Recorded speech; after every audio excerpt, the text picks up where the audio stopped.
Hello Hello， 胖妮儿来喽！胖妮继续深扒《甄嬛传》。胖妮很喜欢电影《教父》中的一句话：花半秒钟就看透事物本质的人，和花一辈子都看不清本质的人，注定有截然不同的命运。那么多秀女被选进后宫，初来乍到深宫，每个人的反应都不同，但甄嬛就是那个花半秒钟就看透事物本质的人。甄嬛初入宫的表现，简直就是当代职场人初入新工作环境或者新团队的为人处事教科书。甄嬛入宫后经历了3件事：第一，华妃给了夏冬春一丈红致残；第二，看到了宫女福子的尸体；第三，在碎玉轩的桂花树下挖出了麝香。那么这3件事甄嬛是如何做出判断的呢？第一件事，华妃给了夏冬春一丈红后，安令荣的反应是吓死我了。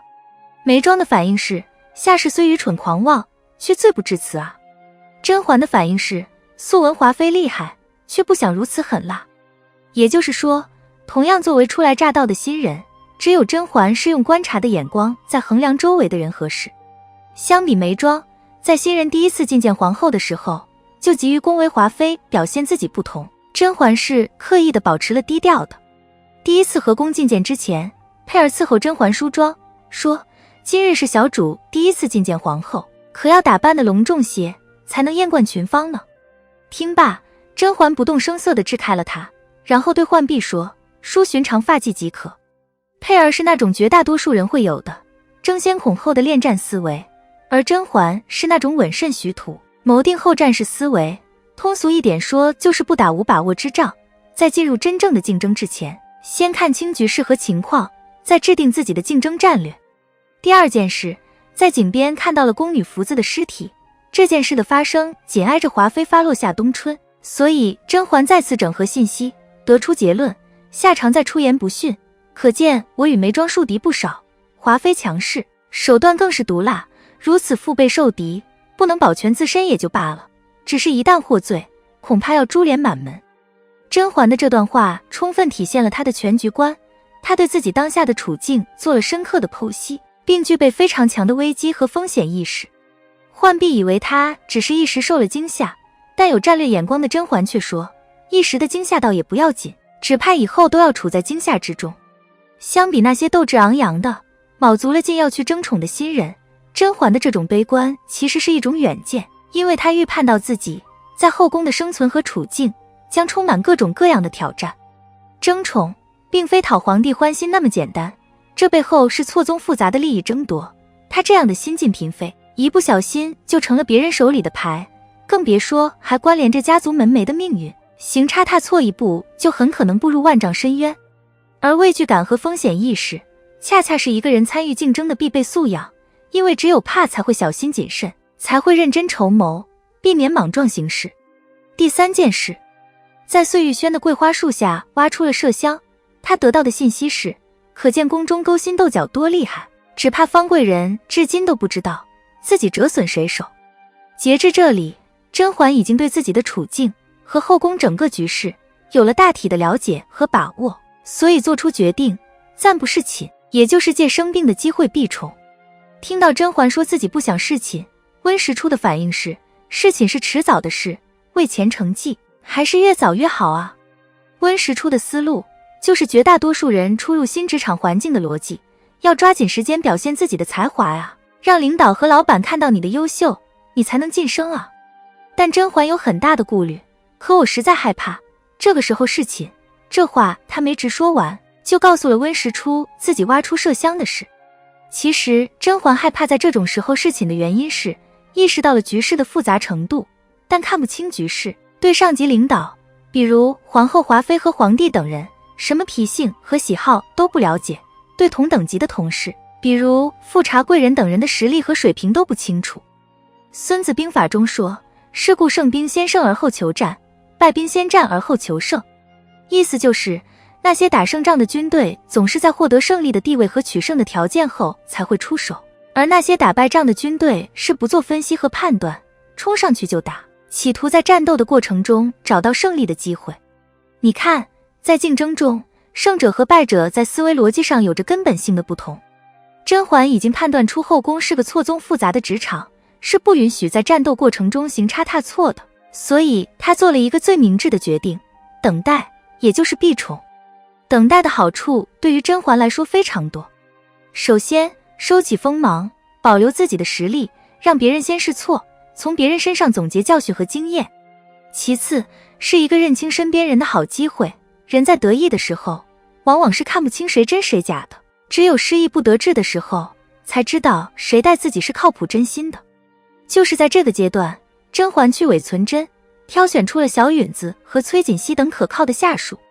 小允子对甄嬛的忠心自然不必细说，崔槿汐对甄嬛的效忠，是因为她看懂了这个时候的甄嬛。有个细节，甄嬛和崔槿汐聊到了果郡王能在九王夺嫡的惨烈竞争中活下来做个富贵王爷，是因为果郡王的不争智慧，引得甄嬛感慨，有时候不争比能争会争之人有福多了。崔槿汐笑着说，所以小主也是有福之人啊。你看，崔槿汐是知道甄嬛在韬光养晦，等待时机的。也是从这之后，甄嬛开始真正重视崔槿汐，打算把她当作核心员工试用。最后，在兵法上有一种制胜法则，不要先想着赢，而是要保证自己不会输，然后再寻找打败对手的机会。越是错综复杂的利益博弈，越是要沉得住气，因为最后能赢的不是做得对的人，而是没有做错的人。等待恰恰就是这种制胜法则，要么不出手，出手就要有胜算，全力以赴，打开局面。等待不是目的，而是手段，也是为了更好的出手参与竞争，以求最大程度的胜算。终于，苦心人天不负，甄嬛等到了战略性时机，与婴儿得宠。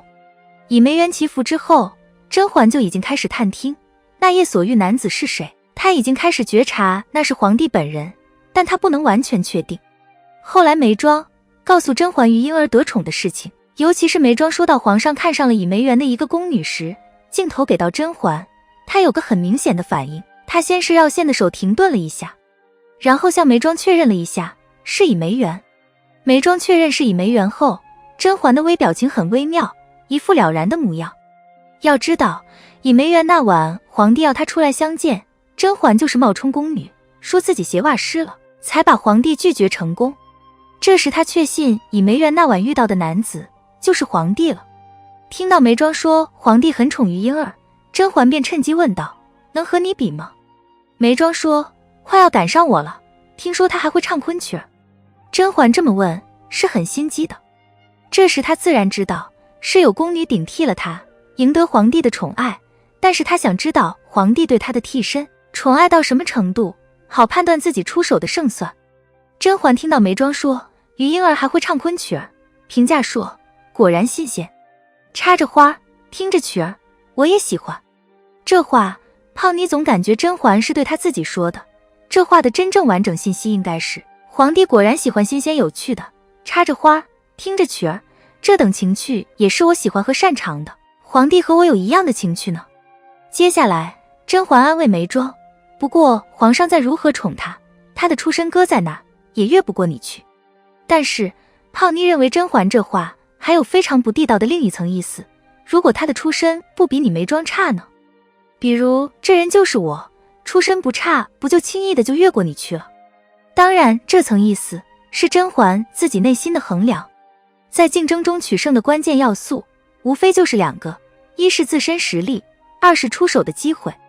甄嬛如今已经对自身实力有了深入的了解，而她的出手机会就选在了于婴儿因为处事嚣张被太后责罚，褫夺了封号，皇帝身边又一次进入空档期的时候。之前说过，甄嬛先是停了药，然后让小允子去御花园扎了个秋千。咱们回看一下剧中片段。这一向时气好，小主又不大吃那药了，看着身子也松发了许多。如今既停了药，也该到太阳底下多走走，这样也能显得气色好些。小主前些日子说想要在碎玉轩附近的御花园里面扎一个秋千，小允子已经扎好了。这里有个很重要的小细节，甄嬛拿着两种不同的耳环，对着镜子挑选看戴哪个更好。她若真的只是如流珠所说外出走走，她需要这么精心细致的装扮吗？御花园和皇帝的初遇根本就是甄嬛用心打造的美好相遇，为的就是让皇帝对她一见倾心。把甄嬛的这种战略和布局类比到当今的职场，最核心的启发无非就是以下3点。第一，新进入一个职场环境，要多看多想，眼观六路，耳听八方，多做信息的收集和整合。第二，先胖不是胖，后胖压他炕，